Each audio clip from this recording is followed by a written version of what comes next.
यथार्थ गीता श्रीमद् भगवत गीता अथ पंचदशो अध्याय। महापुरुषों ने संसार को विभिन्न दृष्टांतों से समझाने का प्रयास किया है।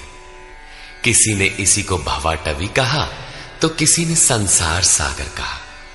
अवस्था भेद से इसी को भवनदी और भवकूप भी कहा गया और कभी इसकी तुलना गोपद से की गई, अर्थात जितना इंद्रियों का आयतन है उतना ही संसार है।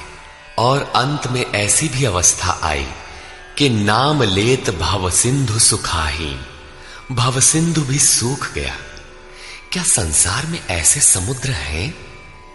योगेश्वर श्री कृष्ण ने भी संसार को समुद्र और वृक्ष की संज्ञा दी। अध्याय 12 में उन्होंने कहा, जो मेरे अनन्य भक्त हैं उनका संसार समुद्र से शीघ्र ही उद्धार करने वाला होता हूं। यहां प्रस्तुत अध्याय में योगेश्वर श्री कृष्ण कहते हैं कि संसार एक वृक्ष है। इसको काटते हुए ही योगी जन उस परम पद को खोजते हैं। देखें, श्री भगवान उवाच।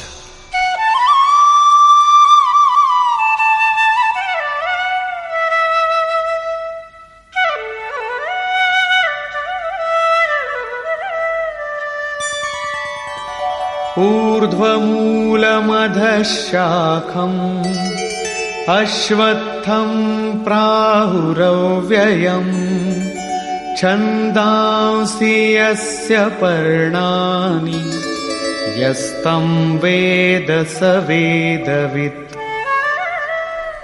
अर्जुन, ऊर्ध्व मूलम, ऊपर को परमात्मा ही जिसका मूल है, अधः शाखम, नीचे प्रकृति ही जिसकी शाखाएं हैं, ऐसे संसार रूपी पीपल के वृक्ष को अविनाशी कहते हैं। वृक्ष तो अश्व अर्थात कल तक भी रहने वाला नहीं, जब चाहे कट जाए, किंतु है अविनाशी। श्री कृष्ण के अनुसार अविनाशी दो हैं, एक संसार रूपी वृक्ष अविनाशी और दूसरा उससे भी परे परम अविनाशी। वेद इस अविनाशी संसार विटप के पत्ते कहे गए हैं। जो पुरुष इस संसार रूपी वृक्ष को अर्थात देखते हुए विदित कर लेता है, वो वेद का ज्ञाता है। जिसने उस संसार वृक्ष को जाना है उसने वेद को जाना है, न कि ग्रंथ पढ़ने वाला।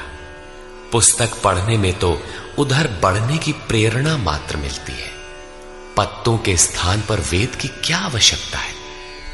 वस्तुतः पुरुष भटकते भटकते जिस अंतिम कोपल अर्थात अंतिम जन्म को लेता है, वहीं से वेद के वे छंद अर्थात जो कल्याण का सृजन करते हैं, वहीं से प्रेरणा देते हैं, वहीं से उनका उपयोग है, वहीं से भटकाव समाप्त हो जाता है, वो स्वरूप की ओर घूम जाता है। तथा अधश्चोर्ध्वं प्रसृतास्तस्य शाखा गुणप्रवृद्धा विषयप्रवाला अधश्च मूलान्यनुसन्ततानि कर्मानुबन्धीनि मनुष्यलोके। उस संसार वृक्ष की तीनों गुणों के द्वारा बढ़ी हुई विषय और भोग रूप कोपलों वाली शाखाएं नीचे और ऊपर सर्वत्र फैली हुई है। नीचे की ओर कीट पतंग पर्यंत और ऊपर देव भाव से लेकर ब्रह्मा पर्यंत सर्वत्र फैली हुई है, तथा केवल मनुष्य योनि में कर्मों के अनुसार बांधने वाली है। अन्य सभी योनियां भोग भोगने के लिए है। मनुष्य योनि ही कर्मों के अनुसार बंधन तैयार करती है।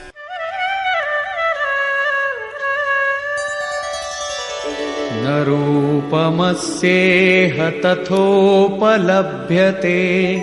नान्तो न चादिर्न च सम्प्रतिष्ठा अश्वत्थमेनं सुविरूढमूलम्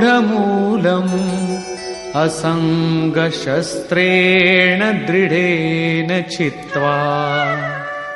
परंतु इस संसार वृक्ष का रूप जैसा कहा गया है वैसा यहां नहीं पाया जाता, क्योंकि न तो इसका आदि है न अंत है और न अच्छी प्रकार से इसकी स्थिति ही है, क्योंकि ये परिवर्तनशील है। इस सुदृढ़ मूल वाले संसार रूपी वृक्ष को दृढ़ असंग शस्त्रेण, असंग अर्थात वैराग्य रूपी शस्त्र द्वारा काटकर संसार रूपी वृक्ष को काटना है। ऐसा नहीं कि पीपल की जड़ में परमात्मा रहते हैं या पीपल का पत्ता वेद है और आरती करने लगे पेड़ की। इस संसार वृक्ष का मूल तो स्वयं परमात्मा ही बीज रूप से प्रसारित है, तो क्या वो भी कट जाएगा? दृढ़ वैराग्य द्वारा इस प्रकृति का संबंध विच्छेद हो जाता है। यही काटना है। काट कर करें क्या?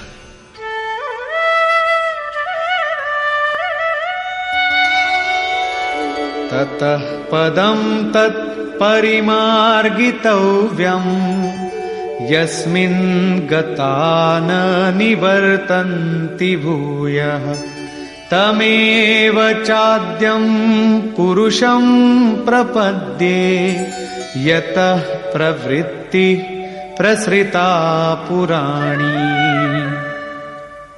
दृढ़ वैराग्य द्वारा संसार विटप को काटने के उपरांत उस परम पद परमेश्वर को अच्छी प्रकार खोजना चाहिए, जिसमें गए हुए पुरुष फिर पीछे संसार में नहीं आते, अर्थात पूर्ण निवृत्ति प्राप्त कर लेते हैं।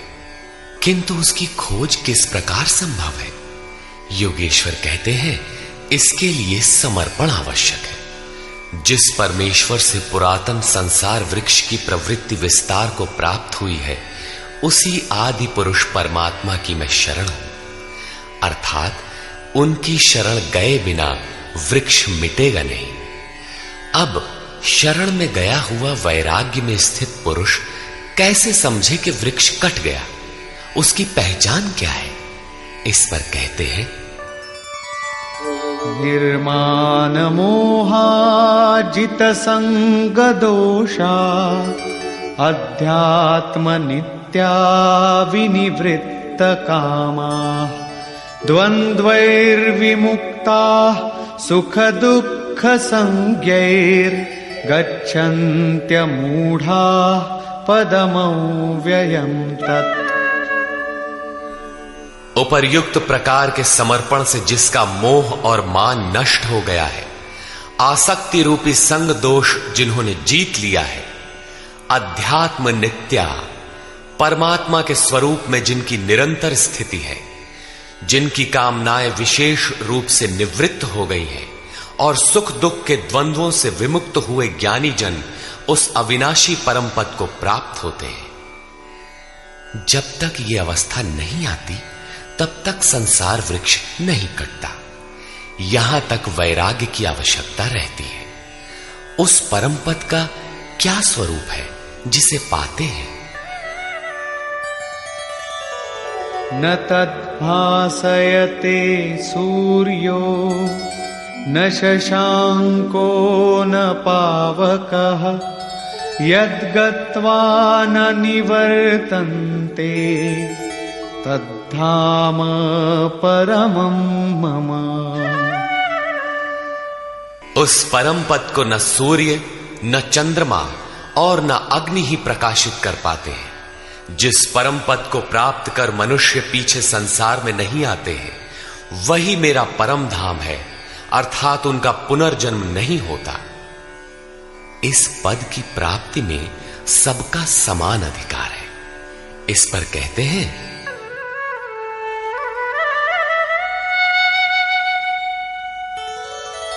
ममैवांशो जीवलोके जीवभूतः सनातनः मनः षष्ठानीन्द्रियाणि प्रकृतिस्थानि कर्षति।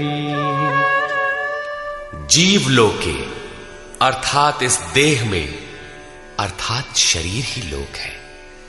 ये जीवात्मा मेरा ही सनातन अंश है और वही इन त्रिगुणमयी माया में स्थित हुई मन सहित पांचों इंद्रियों को आकर्षित करता है। भला कैसे? शरीरं यदवाप्नोति यच्चाप्युत्क्रामतीश्वरः गृहीत्वैतानि संयाति वायुर्गन्धानि वाशयात्। जिस प्रकार वायु गंध के स्थान से गंध को ग्रहण करके ले जाता है, ठीक उसी प्रकार देह का स्वामी जीवात्मा जिस पहले शरीर को त्यागता है, उससे मन और 5 ज्ञानेंद्रियों के कार्यकलापों को ग्रहण करके अर्थात आकर्षित करके साथ लेकर फिर जिस शरीर को प्राप्त होता है उसमें जाता है। जब अगला शरीर तत्काल निश्चित है तो आटे का पिंड बनाकर किसे पहुंचाते हो? लेता कौन है?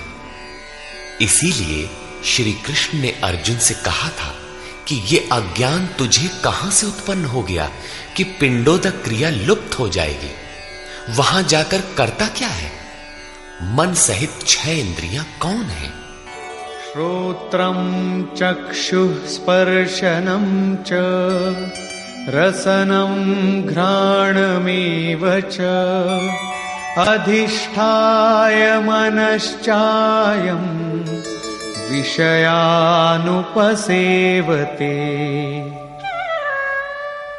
उस शरीर में स्थित होकर ये जीवात्मा कान, आंख, त्वचा, जिह्वा, नासिका और मन का आश्रय लेकर अर्थात इन सब के सहारे ही विषयों का सेवन करता है, किंतु ऐसा दिखाई नहीं पड़ता, सब उसे देख नहीं पाते। इस पर श्री कृष्ण कहते हैं, उत्क्रामन्तं स्थितं वापि भुञ्जानं वा गुणान्वितं विमूढानानुपश्यन्ति पश्यन्ति ज्ञानचक्षुषः। शरीर छोड़कर जाते हुए, शरीर में स्थित हुए, विषयों को भोगते हुए अथवा तीनों गुणों से युक्त हुए भी जीवात्मा को विशेष मूढ़ अज्ञानी नहीं जानते। केवल ज्ञान रूपी नेत्र वाले ही उसे जानते हैं, देखते हैं। ठीक ऐसा ही है। अब वो दृष्टि कैसे मिले? आगे देखें।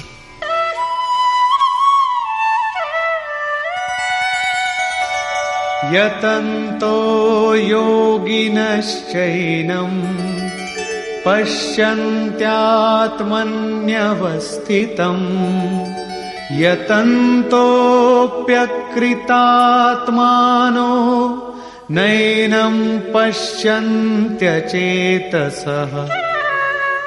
योगी जन अपने हृदय में चित्त को सब ओर से समेट इस आत्मा को यत्न करते हुए ही प्रत्यक्ष देखते हैं, किंतु अकृतार्थ आत्मा वाले अर्थात मलिन अंतःकरण वाले अज्ञानी जन यत्न करते हुए भी इस आत्मा को नहीं जानते, क्योंकि उनका अंतःकरण बाह्य प्रवृत्तियों में अभी बिखरा है।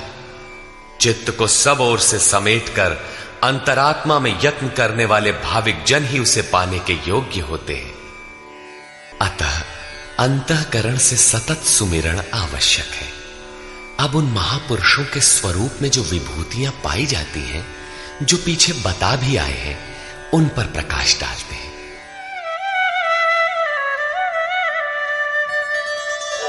यदादित्यगतं तेजो जगद्भासयतेऽखिलम् यच्चन्द्रमसि यच्चाग्नौ तत्तेजो विद्धि मामकम्। जो तेज सूर्य में स्थित हुआ संपूर्ण जगत को प्रकाशित करता है, जो तेज चंद्रमा में स्थित है और जो तेज अग्नि में है, इसे तू मेरा ही जान। अब उस महापुरुष द्वारा कार्य बताते हैं। गामाविश्य च भूतानि धारयाम्यहमोजसा पुष्णामि चौषधीः सर्वाः सोमो भूत्वा रसात्मकः। मैं ही पृथ्वी में प्रवेश करके अपनी शक्ति से सब भूतों को धारण करता हूं और चंद्रमा में रस स्वरूप होकर संपूर्ण वनस्पतियों को पुष्ट करता हूं।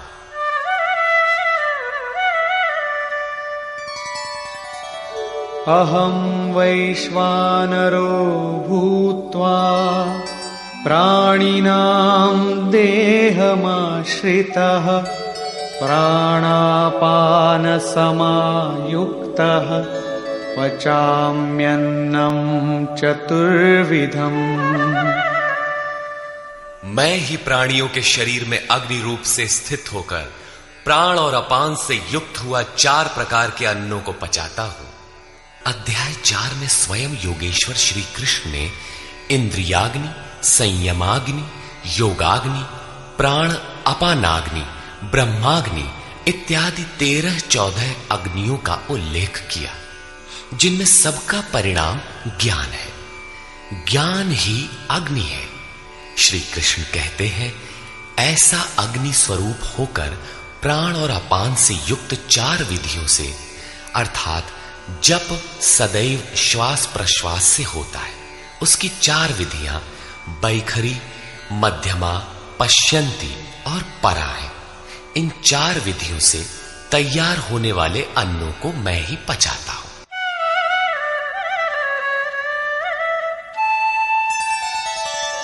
सर्वस्य चाहं हृदि सन्निविष्टो मत्तः स्मृतिर्ज्ञानमपोहनं च वेदैश्च सर्वैरहमेव वेद्यो वेदान्तकृद्वेदविदेम चाहम्।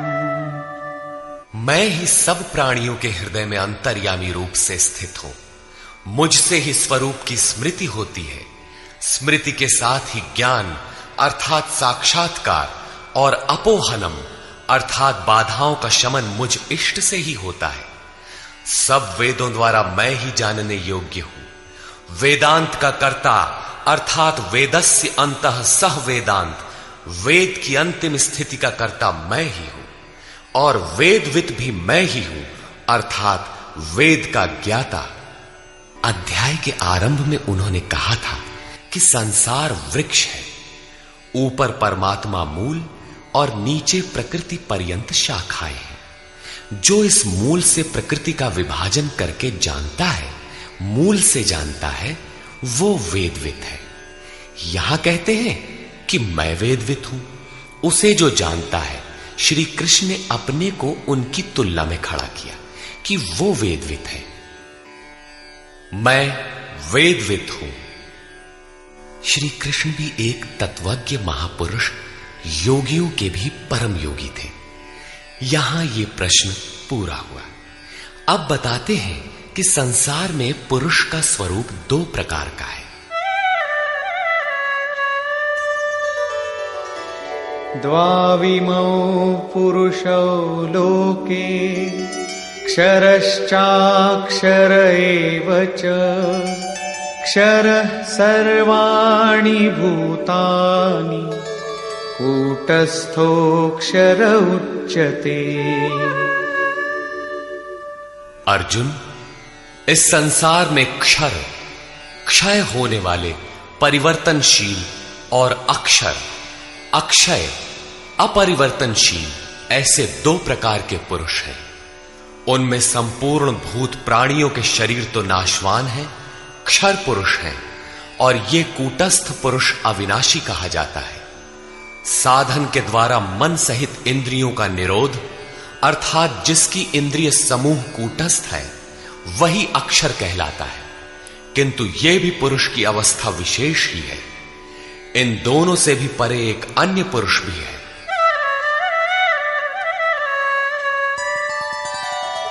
उत्तमः पुरुषस्त्वन्यः परमात्मेत्युदाहृतः यो लोकत्रयमाविश्य बिभर्त्यव्यय ईश्वरः। उन दोनों से अति उत्तम पुरुष तो अन्य ही है, जो तीनों लोकों में प्रवेश करके सबका धारण पोषण करता है, और अविनाशी परमात्मा ईश्वर ऐसे कहा गया है। परमात्मा अव्यक्त, अविनाशी, पुरुषोत्तम इत्यादि उसके परिचायक शब्द हैं। वस्तुतः ये अन्य ही है, अर्थात अनिर्वचनीय है। ये क्षर अक्षर से परे महापुरुष की अंतिम अवस्था है, जिसको परमात्मा इत्यादि शब्दों से इंगित किया गया है, किंतु वो अन्य है, अर्थात अनिर्वचनीय है। उसी स्थिति में योगेश्वर श्री कृष्ण अपना भी परिचय देते हैं, यथा यस्मात्क्षरमतीतोऽहम् अक्षरादपि चोत्तमः अतोऽस्मि लोके वेदे च प्रथितः पुरुषोत्तमः। उपर्युक्त नाशवान परिवर्तनशील क्षेत्र से सर्वथा अतीत हूं और अक्षर अविनाशी कूटस्थ पुरुष से भी उत्तम हूं, इसलिए लोक और वेद में पुरुषोत्तम नाम से प्रसिद्ध हूं।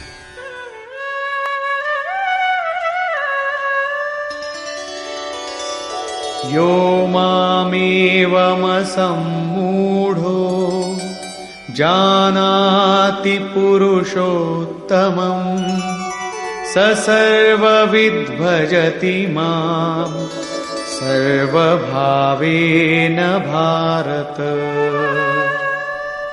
हे भारत, जैसा कि ऊपर कहा गया है कि इस प्रकार जो ज्ञानी पुरुष मुझ पुरुषोत्तम को साक्षात जानता है, वो सर्वज्ञ पुरुष सब प्रकार से मुझ परमात्मा को ही भजता है।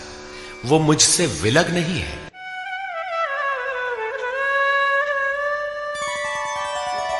इति गुह्यतमं शास्त्रम् इदमुक्तं मया नघ एतद्बुद्ध्वा बुद्धिमान् स्यात् कृतकृत्यश्च भारत।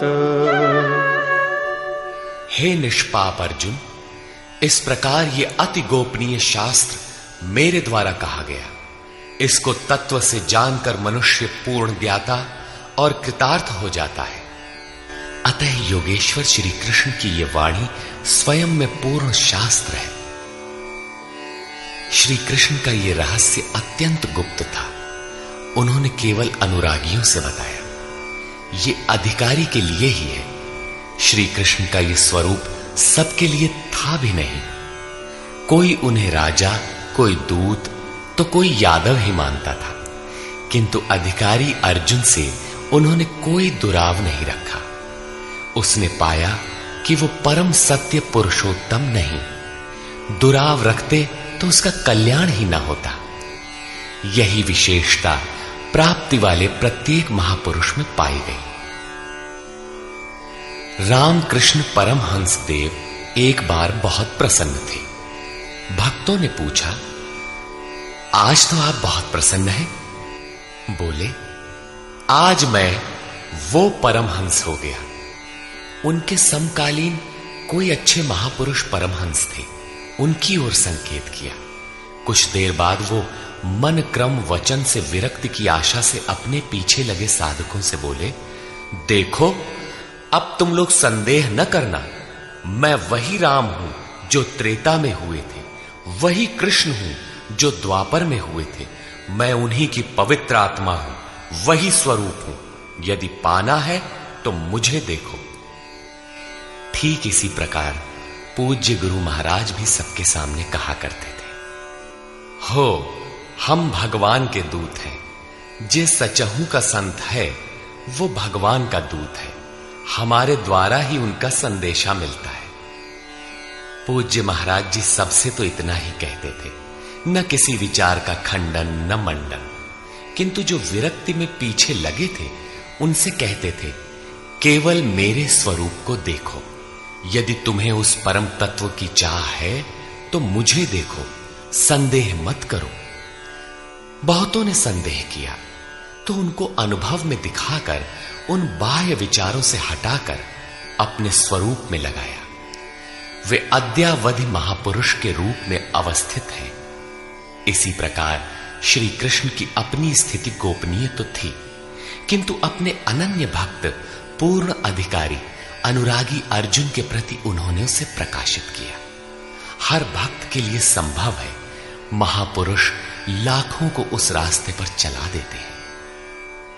निष्कर्ष, इस अध्याय के आरंभ में योगेश्वर श्री कृष्ण ने बताया कि संसार एक वृक्ष है, पीपल जैसा वृक्ष है।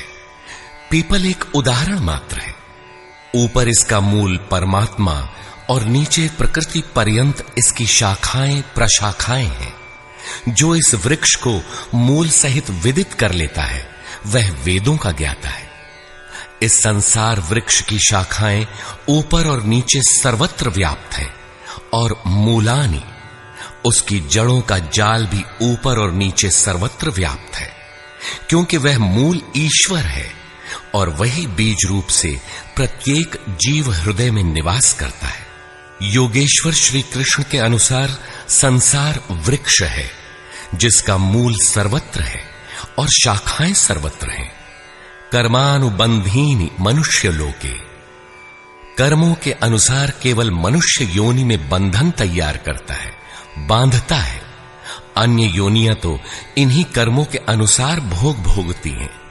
अतः दृढ़ वैराग्य रूपी शस्त्र द्वारा इस संसार रूपी पीपल के वृक्ष को तू काट और उस परम पद को ढूंढ जिसमें गए हुए महर्षि पुनर्जन्म को प्राप्त नहीं होते। कैसे जाना जाए कि संसार वृक्ष कट गया? योगेश्वर कहते हैं कि जो मान और मोह से सर्वथा रहित है, जिसने संग दोष जीत लिया है, जिसकी कामनाएं निवृत्त हो गई हैं और जो द्वंद्व से मुक्त है, वह पुरुष उस परम तत्व को प्राप्त होता है। उस परम पद को न सूर्य, न चंद्रमा और न अग्नि ही प्रकाशित कर पाते हैं। वह स्वयं प्रकाश रूप है जिसमें गए हुए पीछे लौट कर नहीं आते। वह मेरा परम धाम है जिसे पाने का अधिकार सबको है, क्योंकि यह जीवात्मा मेरा ही शुद्ध अंश है। शरीर का त्याग करते समय जीवात्मा मन और पांचों ज्ञानेंद्रियों के कार्यकलापों को लेकर नए शरीर को धारण करता है। संस्कार सात्विक है तो सात्विक स्तर पर पहुंच जाता है, राजसी है तो मध्यम स्थान पर और तामसी रहने पर जघन्य योनियों तक पहुंच जाता है तथा इंद्रियों के अधिष्ठाता मन के माध्यम से विषयों को देखता और भोगता है। यह दिखाई नहीं पड़ता, इसे देखने की दृष्टि ज्ञान है। कुछ याद कर लेने का नाम ज्ञान नहीं है। योगी जन हृदय में चित्त को समेटकर प्रयत्न करते हुए ही उसे देख पाते हैं। अतः ज्ञान साधन गम्य है। हां, अध्ययन से उसके प्रति रुझान उत्पन्न होती है। संशय युक्त अकृतात्मा लोग प्रयत्न करते हुए भी उसे देख नहीं पाते। यहां प्राप्ति वाले स्थान का चित्रण है। अतः उस अवस्था की विभूतियों का प्रवाह स्वाभाविक है। उन पर प्रकाश डालते हुए योगेश्वर श्री कृष्ण कहते हैं कि सूर्य और चंद्रमा में मैं ही प्रकाश हूं, अग्नि में मैं ही तेज हूं, मैं ही प्रचंड अग्नि रूप से 4 विधियों से परिपक्व होने वाले अन्न को पचाता हूं। श्री कृष्ण के शब्दों में अन्न एकमात्र ब्रह्म है। अन्नम ब्रह्मेति व्यजानात्, जिसे प्राप्त कर यह आत्मा तृप्त हो जाती है। बैखरी से परापर्यंत अन्न पूर्ण परिपक्व होकर पच जाता है, वह पात्र भी खो जाता है। इस अन्न को मैं ही पचाता हूं, अर्थात सद्गुरु जब तक रथी न हो तब तक यह उपलब्धि नहीं होती। इस पर बल देते हुए योगेश्वर श्री कृष्ण पुनः कहते हैं कि संपूर्ण प्राणियों के अंतर्देश में स्थित होकर मैं ही स्मृति दिलाता हूं। जो स्वरूप विस्मृत था उसकी स्मृति दिलाता हूं। स्मृति के साथ मिलने वाला ज्ञान भी मैं ही हूं। उसमें आने वाली बाधाओं का निदान भी मुझसे होता है। मैं ही जानने योग्य हूं और विदित हो जाने के बाद जानकारी का अंत करता भी मैं ही हूं। कौन किसे जाने? मैं वेदवित् हूं। अध्याय के प्रारंभ में कहा, जो संसार वृक्ष को मूल सहित जानता है वह वेदविद है, किंतु उसको काटने वाला ही जानता है। यहां कहते हैं मैं भी वेदविद हूं। उन वेदविदों में अपनी भी गणना करते हैं।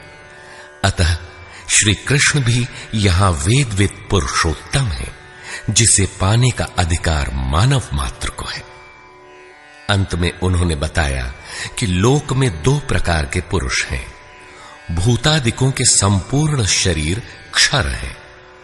मन की कूटस्थ अवस्था में यही पुरुष अक्षर है, किंतु है द्वंद्वात्मक, और इससे भी परे जो परमात्मा, परमेश्वर, अव्यक्त और अविनाशी कहा जाता है, वह वस्तुतः अन्य ही है। यह क्षर अक्षर से परे वाली अवस्था है। यही परम स्थिति है। इससे संगत करते हुए कहते हैं कि मैं भी क्षर अक्षर से परे वही हूं, इसलिए लोग मुझे पुरुषोत्तम कहते हैं। इस प्रकार उत्तम पुरुष को जो जानते हैं वे ज्ञानी भक्तजन सदैव सब ओर से मुझे ही भजते हैं। उनकी जानकारी में अंतर नहीं है। अर्जुन, यह अत्यंत गोपनीय रहस्य मैंने तेरे प्रति कहा। प्राप्ति वाले महापुरुष सबके सामने नहीं कहते, किंतु अधिकारी से दुराव भी नहीं रखते। अगर दुराव करेंगे तो वह पाएगा कैसे? इस अध्याय में आत्मा की 3 स्थितियों का चित्रण क्षर, अक्षर और अति उत्तम पुरुष के रूप में स्पष्ट किया गया, जैसा इससे पहले किसी अन्य अध्याय में नहीं है। अतः ओम तत्सदिति श्रीमद् भगवद गीता सूपनिषत्सु ब्रह्म विद्यायाम योग शास्त्रे श्री कृष्ण अर्जुन संवादे पुरुषोत्तम योगो नाम 15 अध्यायः। इस प्रकार स्वामी अड़गड़ानंद कृत श्रीमद् भगवद गीता के भाष्य यथार्थ गीता का 15वां अध्याय पूर्ण होता है। हरि ओम तत्सत्।